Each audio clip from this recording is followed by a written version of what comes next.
Some other news now. Given the worldwide economic decline and the impending external shock of Hurricane Sandy, the governor of the central bank says the forecast looks grim. But despite this, Mr. Jwala Rambaran predicts some positive growth for Trinidad and Tobago, but in the short term. As he delivered the central bank's latest monetary policy report today, the governor said CLICO payouts, TCL protests and government work programs largely contributed to the changes reflected in the report. Melissa Dasrath has more.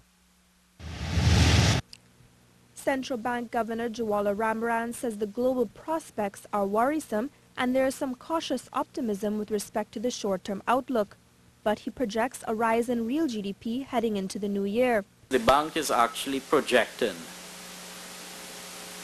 real GDP growth of 1% in 2012, possibly rising to 2.5% next year. And we expect inflation to moderate to about 9% at the end of this year and to slow even further to around 6% in 2013. He also addressed the drop in the unemployment rate to 4.2%, saying this could be due to the public sector work programs.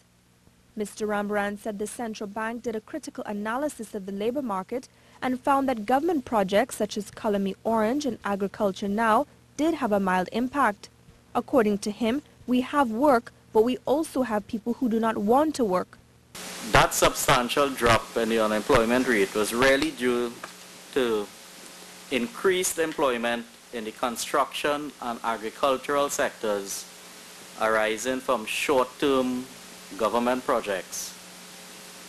When we dissected the data, we found that the unemployment rate in the construction sector fell to 8% in the fourth quarter of last year, from almost 13% at the end of 2010.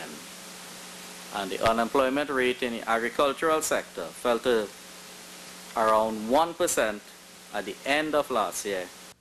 The report also indicates that as of September, public debt increased to $1.6 million.